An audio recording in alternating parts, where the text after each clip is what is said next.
bem, estamos chegando aí na metade da nossa série, no livro, na carta aos Colossenses. Tudo aquilo que precisava ser redefinido, estamos chegando nessa parte final, realinhar os erros das heresias ali em Colossos, que era algo extremamente complexo. Parece que também estamos chegando nessa parte final. A partir do capítulo 3 e o capítulo 4, nós vamos ver novos começos. Momentos que, com toda essa bagagem, toda essa informação, vai ser de reavaliação, de recomeçar a minha vida cristã, e claro, a vida cristã daquela igreja. O tema de hoje é que nada os escravize. Nós temos visto que a vida espiritual, ela tem os seus sinais de advertências muito claros, e parece ser um método didático de Deus colocar esses sinais de advertências de pouco a pouco na nossa vida, assim como foi no Antigo Testamento com Moisés falando para o povo muitas vezes para que eles tenham cuidado. Calma, tenham cuidado.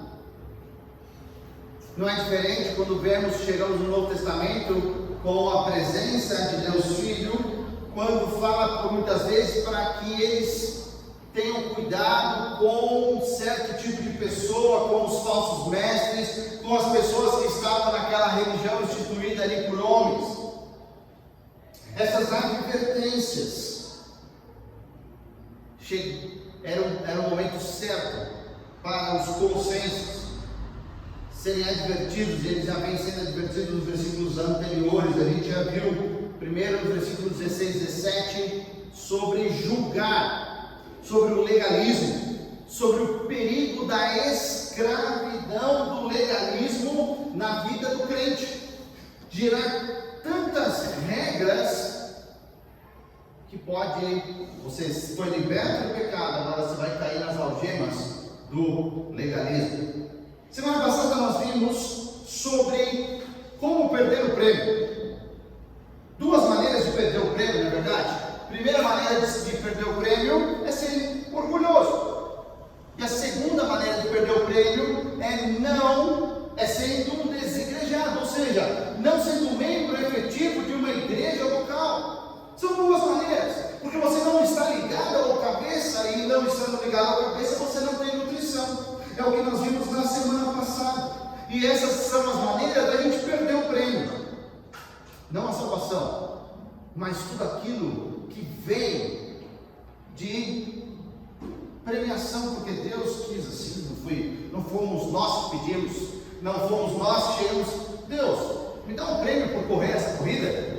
Não, Ele prometeu. E se Ele prometeu, Ele vai dar. Chegamos nessa parte final, terceiro perigo, terceira advertência, e vai falar sobre escravizar. Mas que tipo de escravidão? Abra sua Bíblia em Colossenses 2, nós vamos ler do versículo 20 a 23 para descobrir que tipo de escravidão Paulo está alertando aos Colossenses. Colossenses 2, versículos 20 ao 23. Diz assim a palavra de Deus: já que vocês morreram com Cristo para os princípios elementares deste mundo, por quê? Como se ainda pertencessem a Ele, vocês se submetem a regras: não manuseie, não prove, não toque? Todas essas coisas estão destinadas a perecer pelo uso, pois se baseiam em mandamentos e ensinos humanos. Essas regras têm, de fato, aparência de sabedoria, com sua pretensa religiosidade, falsa humildade e severidade com o corpo, mas não tem valor algum para refrear os impulsos da carne. Vamos orar. Pai querido, muito obrigado pela palavra de Deus na nossa língua do coração. Pai, pedimos que o Espírito Santo nesse momento fale conosco, nos traga todos os princípios que precisamos aprender aqui e também nos ajude, nos conduza a praticar a tua palavra. Nós pedimos no precioso nome de Jesus. Amém. Como nós já falamos, o apóstolo Paulo vem tratando com os principais problemas ali. Já tratou com o legalismo, os judeus que tentavam impor certas regras de dias de festa, sobre o domingo ou o sábado, o que é, o que não era, sobre o que podia comer, o que não podia. E semana passada nós falamos sobre o misticismo, sobre aquelas coisas que fazem o cristão perder o prêmio, ou diminuir a velocidade na sua corrida, ou ainda tropeçar, perder tempo, ralar o joelho que não precisava e perder a perspectiva da reta final, da linha final, da onde ele tem que chegar para alcançar. Correis de modo que vocês alcancem o fim, cheguem no fim. Hoje ele vai falar sobre o ascetismo, palavra um pouco diferente, mas vou tentar explicar para você. O asceta é a pessoa que pratica o ascetismo. Ascetismo é alguém que vai negar algumas coisas, vai se isolar, pensando que essas coisas que ele negou, essas coisas que ele se isolou, vai gerar maior comunhão com Deus, vai gerar uma proximidade com o divino. Práticas espirituais, práticas que vão exigir muitas vezes muita, mas muita abnegação, abrir mão de conforto, de luxo, passar frio, passar fome. Sim, como diz o versículo 23, aparência de sabedoria. A gente vai ver por que elas têm somente a aparência. Na Idade Média, talvez é o tempo que a gente mais conhece.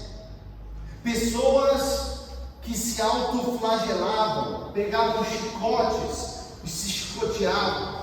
Pessoas que andavam com o látigo aqui na perna e amarravam e ficavam e com sua finca assim, ficavam na perna, na carne, depois na outra semana colocavam na outra perna, como se estivesse pagando uma penitência. Pessoas que dormiam o resto da vida numa cama dura, para não ter nenhum tipo de conforto, anos sem falar, semanas sem comer. É desse tipo de coisa que nós estamos falando. Interessante que o legalismo, a primeira questão que Paulo, a primeira advertência que Paulo deu, e isso que nós estamos tratando já do ascetismo, eles andam juntos, porque o asceta ele vai se impor muitas regras. E ele vai aceitar e se sujeitar a essas regras, porque ele crê que por meio das regras, ele vai se tornar uma pessoa espiritual. Ele vai alcançar aquilo que ele pretende. Mas o versículo 20 e 21 já diz aí, esse pessoal diz o seguinte: não manuseie, não prove, não toque, ou seja, tem a parte alimentar também, um pouco parecido com o legalismo judaico, que tem legalismo de vários tipos. Tem coisas que são santas e tem coisas que são profanas, que eu não posso nem pisar, eu não posso estar lá, eu não posso ver, eu não posso às vezes nem imaginar. Não posso. Uma vida inteira envolta em regras, regida por regras. A sua armadura espiritual não é a palavra de Deus, mas são as regras. que essa pessoa quis se sujeitar, quis obedecer. De maneira nenhuma, eu e você como cristão, a gente acha que o nosso corpo não precisa de disciplina física, não é verdade? Cada dia que passa tem me assustado o número de obesos e obesidade em graus muito altos. Não estou falando dos Estados Unidos, não, estou falando da nossa proposta. Pessoas que estão nem aí para o seu físico. Claro que uma disciplina do nosso físico, como cuidar bem da máquina que Deus nos deu, é necessário para o cristão. Tem cristão e também tem não cristão que come demais e fica obeso. Tem quem gosta de café, tem quem não gosta. Aqui é pouco menos provável que não gosta de café, né? Tem gente que gosta de refrigerante, tem gente que não. Tem gente que toma café meia-noite e não acontece nada. Tem gente que toma um golinho 4 horas da tarde e não dorme. Não é verdade? Então, o corpo e as regras é uma individualidade muito difícil da gente entrar. Mas algo que eu e você não podemos esquecer, não podemos perder de vista nunca, é que o nosso corpo, ele é templo do Espírito Santo. No dia que você entregou a sua vida a Jesus Cristo, exatamente naquele momento, você foi batizado com o Espírito Santo. E naquele momento, o Espírito Santo começou a habitar em você. E você é o templo. Teu corpo. O pessoal fala assim, pastor, eu estou alargando o meu templo. O Espírito Santo está ficando cada vez com mais espaço para ele agir, não é verdade? O pessoal fala que quando a gente começa o curso no seminário, nós entramos capelinha e saímos catedral, né? O pessoal vai alargando o seu templo do Espírito Santo. Descuido. E crente descuidado com essa parte. Não cuidamos às vezes como nós deveríamos. O apóstolo Paulo é um exemplo disso, que ele entendeu a necessidade de cuidar bem do seu corpo para fazer a vontade de Deus. Mas o problema não é esse. Não é disso que nós estamos tratando. Nós estamos tratando de pessoas que acham que vão ficar mais santos, que acham que vão ficar mais perfeitos por meio dessas regras. Não somente ter um corpo melhor, mas eles vão ter acesso ao divino, se deixarem de comer certas coisas, se fizerem algumas coisas, e o pior de tudo, julgam e apontam o dedo para quem não faz aquilo que ele faz, ou para quem faz aquilo que ele não faz. Isso é uma seita. Isso é uma pessoa que vai, por regras, achar que vai ter cuidado, vai ser santo, vai sair na frente dos outros em relação à presença. Essa é a heresia que nós vamos tratar nessa noite. É sobre ascetismo que nós vamos ver esse pequeno monstrinho nos nossos corações, que a gente acha que pode trocar com Deus por meio de regrinhas, por meio de algumas resistências. Queria mostrar para vocês 3 argumentos que o apóstolo Paulo mostra nesses versículos, como alertas sobre o ascetismo. O que é, por quê, e por que nós devemos correr e para longe disso, como a nossa prática religiosa diária. Primeiro argumento, já no versículo 20, o apóstolo Paulo vai mostrar quem eu e você somos em Cristo. Qual é a nossa posição em Cristo? O que nós ganhamos único e exclusivamente por meio do seu sacrifício na cruz. Versículo 20 diz assim: já que vocês morreram com Cristo. Ele tem que pegar na memória, ele lembrando o pessoal, gente, alô, vocês lembram que vocês morreram com Cristo?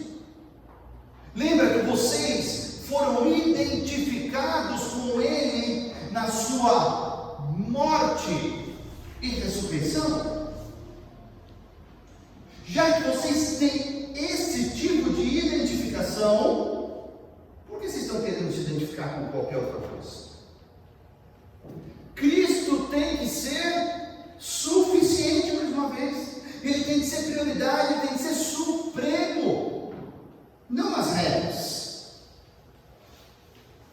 Quando ele fala sobre esses princípios elementares desse mundo, fala sobre algumas normas de comida. Não, isso aqui não agrada ao Deus tal. Comer aquilo agrada ao Deus tal. Isso é muito antigo, gente. É totalmente do ser humano que tenta, por meio de algum ajeito de regras, agradar uma divindade, seja ela qual for. Mas eu e você temos a nossa união, não em regras, mas no que Jesus Cristo fez por nós. Isso muda completamente. Porque mesmo que a gente fizesse muito, nós nunca seríamos dignos daquilo que Jesus fez por nós. Então não é essa a base. A nossa posição é muito melhor, porque eu e você somos governados não pelas leis dos homens, mas eu e você somos governados pela palavra de Deus, pelas leis do próprio Deus, não pelo aquele vídeo que aquela tia sua enviou falando que aquilo lá não pode comer, ou agora só pode comer aquilo outro. Não, pela palavra de Deus, com a consciência limpa, não segundo a regra dos homens, segundo o que Deus diz. Porém, contudo, mas, todavia, eu e você não vivemos como se estivéssemos sem lei, né? Não. Nós nos submetemos a algumas leis porque queremos. Quer ver algum exemplo? Algumas pessoas, em várias circunstâncias, vêm perguntar, eu já vi isso, já vivi isso quando estive no tempo do seminário, falar, mas é espiritual seguir essa regra? Obedecer uma regra de um determinado local, de uma determinada escola, de uma faculdade, ou talvez no teu trabalho tenha regra. Onde eu trabalhei tinha regra. Tinha que ir social de segunda a quinta, e na sexta-feira você podia ir de polo. Você quer entrar? Quer fazer parte? Você assina um termo de compromisso. Mas isso tem nada a ver, isso é ascetismo, mas é por opção sua. Você vai lá e assina e está tudo certo. Talvez o maior mandamento que a gente esquece nessa hora, porque parece que atinge a nossa liberdade, é que Deus nos manda nos sermos sujeitos às autoridades. Mesmo aquela autoridade que você deixou de ser autoridade na sua vida. E você, assinando, concordando, anuindo, você torna aquele lugar, aquelas regras, autoridade sobre você. Impressionante, né? Como a gente se obriga a muitas coisas que às vezes a gente nem sabe. Não quer participar? Não assina, fica em casa, não vai para esse lugar. De maneira nenhuma, o apóstolo Paulo, em nenhum lugar da Bíblia está falando para você ser rebelde e se rebelar, ir lá e fazer aquilo que a lei não permite, ou que Deus não permite, de maneira nenhuma. Destruir coisa por aí, muito menos. Mas o problema, sabe qual é? É pensar que eu sou espiritual porque eu estou obedecendo essas regras. Fulano que não está obedecendo a regra tal, ele não é espiritual. Não consegue nem obedecer essa regra? Não. Você se submeteu, eu me submeti já várias vezes a isso. E se a gente assina o termo de compromisso, queridos, é autoridade na nossa vida e a gente tem que cumprir. A dica é: leia bem antes de você assinar, né? Aceite os termos, né? A gente bota aquela caixinha lá sem ler nada, né? Passa aquela folha lá e depois a gente se obriga a um monte de coisa. A nossa posição em Cristo é muito melhor. Por que a gente vai se rebaixar a bando de regras? Segunda coisa, vai mostrar, o segundo argumento do apóstolo Paulo vai mostrar como elas são fúteis. Essas regras são completamente inúteis, fúteis. Em primeiro lugar, essas regras não servem de nada porque elas não vieram de Deus. Vieram de homens, vieram da cabeça de alguma pessoa, talvez um líder que queria controlar ou queria conduzir as pessoas para um lugar, para alguma coisa. Foram inventadas por homens, não vieram de Deus. 1 Timóteo 6 fala que Deus nos provê tudo ricamente. O versículo continua: para a nossa satisfação. Os alimentos, sim, para a nossa satisfação. 1 Timóteo 4 fala que os alimentos foram criados por Deus para serem recebidos em ação de graça. Deu graça é para comer tudo. Tudo. Ah, eu não estou acostumado. Tá bom. Não gosto. Sem provar não existe não gostar. Isso é cultura. A gente deixa a cultura vencer a Bíblia. É impressionante como a gente abre a guarda para a cultura. E a cultura vem então cada vez mais tapa na nossa cara, e a gente prefere desobedecer a Bíblia e obedecer à cultura do mundo. Esses mandamentos e ensinos dos falsos mestres tomam o lugar da Bíblia. Não pode isso? Não pode, porque quem faz isso é menos espiritual. Então não vou fazer.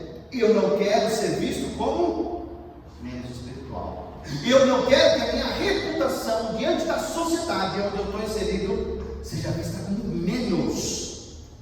Mas ele esquece que o que vale é a nossa reputação diante do Criador, de Deus, que vê quando a gente está diante das pessoas e quando nós também não estamos diante das pessoas.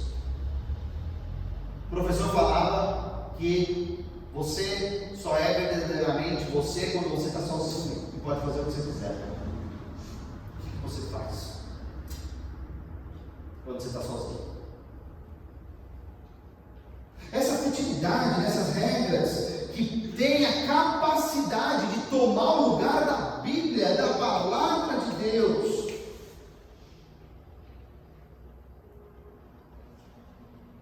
Essas regras têm total capacidade de perecer pelo uso.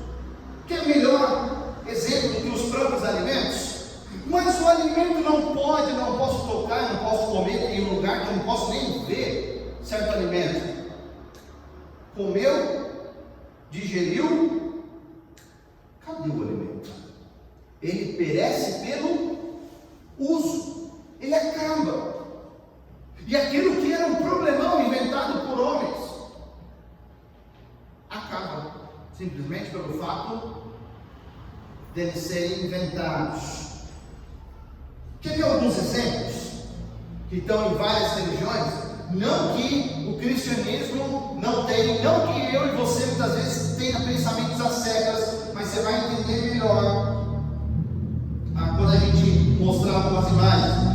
Antes, em Romanos capítulo 14, Paulo fala que nenhum alimento é por si mesmo impuro. A gente fica condenando umas coisas que tem ficha limpa. A gente esquece que o Criador daquilo falou que não tem problema. A gente prefere seguir regra de homens. Olha essa estátua. Qual o seu primeiro sentimento ao olhar essa estátua? Alguém extremamente magro. Quando eu olhei, eu falei: por que fizeram uma estátua de caveira? Não, é uma pessoa. Era viva quando estava assim. Muitas religiões orientais, elas trazem isso como acesso à divindade. Me isolar, ficar sem comer, a ponto disso virar uma divindade em si. problema. Sadus, hindus, ali, também que vivem afastados, que não querem contato com ninguém, ou ainda, faquires, lembra dos faquires? Que vivem em cima de um colchão de pregos para mostrar o ascetismo deles, para mostrar que eles são diferentes, eles são mais por fazerem isso. Ficar lá, eu sou bom. Engraçado que eu e você olhar isso pode chocar se você nunca tinha visto nenhuma dessas práticas nas religiões, religiões existentes no mundo, mas a gente esquece que o ascetismo está aqui, está no nosso meio, está dentro do cristianismo. É isso que o apóstolo Paulo está combatendo, gente. Porque quando a gente olha isso, é muito fácil apontar o dedo para fora. No dia que a gente conseguir entender que não existe relação entre disciplina física e santidade, nós vamos nos libertar desse problema, do ascetismo. Eu vou punir o meu corpo para me aproximar de Deus. Não vou comer aquilo que eu mais gosto, para ser mais santo, se abster deliberadamente de alguma coisa, de certos alimentos ou de certas bebidas, para ficar mais santo, nesse conceito errado, muitas vezes não me aproximará de Deus, só vai encher meu coração de orgulho, vai me colocar ou me fazer levar a um ponto que não é verdadeiro, acima, porque eu faço isso e você não faz. Como os fariseus falavam, porque eu jejuo e os seus discípulos não jejuam. Jesus, vocês são menos porque não fazem, eu sou mais porque eu faço. Esse é o problema. Terceiro, o ascetismo é um engano, é um erro. Só tem uma reputação de espiritualidade, a gente acha, que maravilhoso, como o cara consegue ficar 6, 7, 10, 20 anos. Ou ainda como essas pessoas aí, como quem a gente chama de Buda, 40 anos. Menino ainda deixou o luxo lá do palácio do pai dele e foi viver sozinho. Que lindo, que história fantástica. Não, é engano. Porque esses tipos de ensinamento, esse tipo de vida não traz transformação. Esses líderes espirituais, você já viu que, gente, quando aparece um guru, quando aparece gente graúda, quando vai ali então no clube de Guaxupé, a fila vai lá longe para todo mundo ouvir. Mas se alguém vai falar da palavra de Deus, as igrejas estão vazias. As igrejas estão vazias, porque essas palavras que não vêm de Deus, que não são da palavra de Deus, não tem poder para mudar o seu e o meu coração. Não tem poder. E está lotado. O pessoal paga caríssimo para ouvir algo que não tem poder para transformar o meu e o seu coração. No máximo, refreia o domínio, ou refreia o desejo, aumenta a sua capacidade de ter um domínio próprio mais aguçado.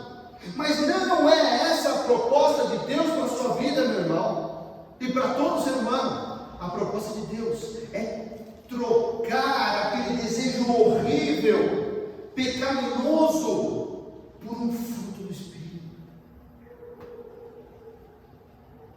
Troca. Ele coloca um novo desejo, ele coloca um desejo que parte única e exclusivamente exclusivamente de Deus em você. Não somente tira aquele desejo errado, ou você foge do desejo, na verdade, né? Tem muita gente que foge. Vai estar ali. Não, ele coloca o desejo certo no lugar, que vem somente de Deus. Isso é o que faz a diferença. Se abstendo, fazendo essas coisas do ascetismo, no máximo, queridos, no máximo, vai aflorar o que tem de pior no seu e no meu coração: competição, hierarquia. Não estimula os dons da vida. Você vai querer mostrar o que você faz. Os faquires surgiram assim, foram para as ruas, falaram: o pessoal não está me vendo fazer tudo isso aqui, eu sou essa minha cama aqui de prego, a minha magreza aqui. Não, a gente tem que ir para onde? Vai para a rua para mostrar, vai engolir faca, cuspir fogo, porque todo mundo tem que ver quão bom eu sou na minha religião. Porque Jesus fala que quando a gente orar, vai lá no escondido, vai lá no reservado, vai lá onde ninguém vai ver e ora ao seu Deus. Porque aquele pessoal que ora de mão levantada, ora em cima do morro, ora para todo mundo ver, grava live mostrando que ora, já receberá a recompensa deles. Agora, do jeito que Deus fala, ninguém vai ver. Pior ou melhor, ninguém precisa ver, gente. Ninguém precisa ver.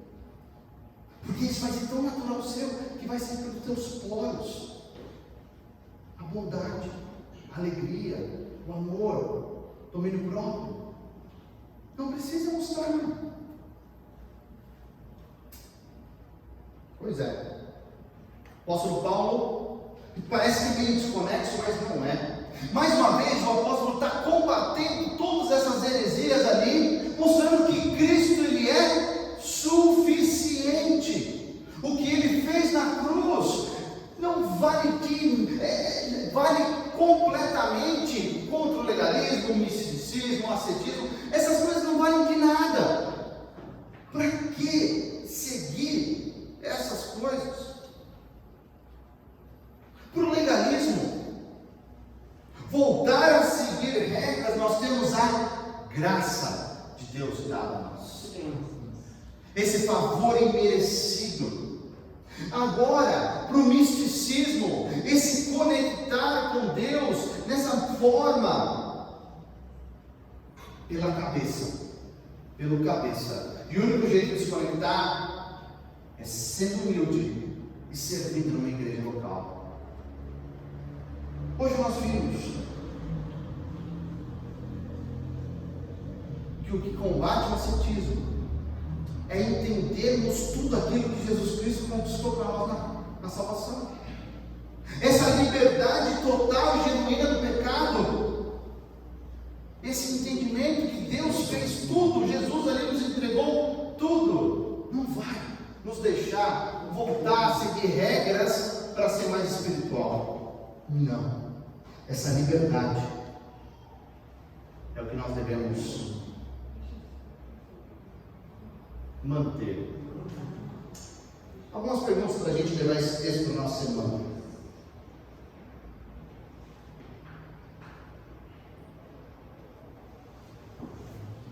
Cristo é supremo na sua vida? Ele é o Senhor? Salvador, a gente sabe que é. A gente não está trabalhando com isso. Nós estamos trabalhando aqui com o problema dele mandar e você obedecer. Ele é tudo. Ou você gosta de continuar a colocar mais isso, mais aquilo, mais aquela regrinha, mais outra.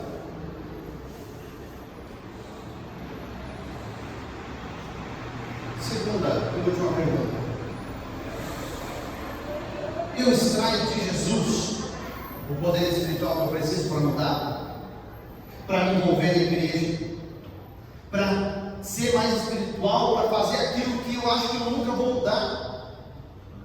Ou eu vou percorrer, buscar aí qualquer coisa, qualquer pessoa que me substitua, qualquer pessoa que seja um intermediário, mas porque eu não sou tão bonzinho, igual nós vimos na semana passada.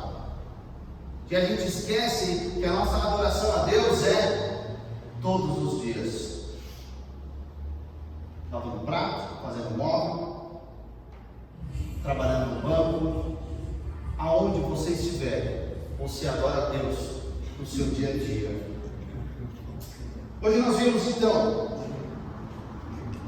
que nada me escravize, pois a minha liberdade foi conquistada por Jesus Cristo. Não preciso de nada. Tudo aquilo que eu precisava e preciso e vou precisar no futuro já foi conquistado por Cristo na cruz. Mas a gente gosta de regra. Eu vi uma brincadeira na internet essa semana de um pastor falando: se eu escrevesse, quantas vezes já me perguntaram, pastor, pode ou não pode isso? Eu acho que eu teria uns 10 best-sellers já. Porque é a pergunta que todo mundo quer saber. Em vez de, com a sua própria consciência, por meio do Espírito Santo, por meio da palavra de Deus, chegar à resposta bíblica que Deus quer que você. A gente gosta de regras. O mundo vai tentar impor regras para você. Mas eu e você já temos tudo que nós precisamos na liberdade que Jesus Cristo conquistou para nós. Vamos orar?